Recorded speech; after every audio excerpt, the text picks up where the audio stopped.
place where they told you what to chase, told you how to run the race. Every move was on the page, but I didn't like their way. Had to fight and misbehave, had to find a way to change, had to leave to find my way. Caught up in a daydream, I beat my mind up there almost daily. It's how I pass time, no opinions safely. It's how I understand what I want in this place, see. Cause everybody wanna tell you bad things, what could go wrong, what fame brings. But success is a finicky thing, and if you ain't sure, no, it'll never be. And I don't wanna let myself down, myself down.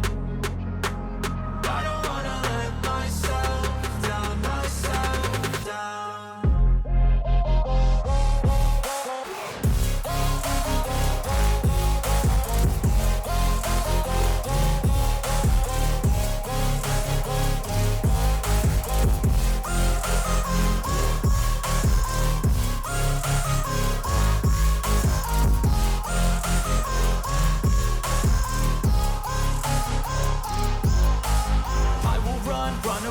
I don't have to plan it, I can go change my fate. You won't understand it, all alone, that's okay. People I can't stand them, they don't want me to change, keep me where I'm standing.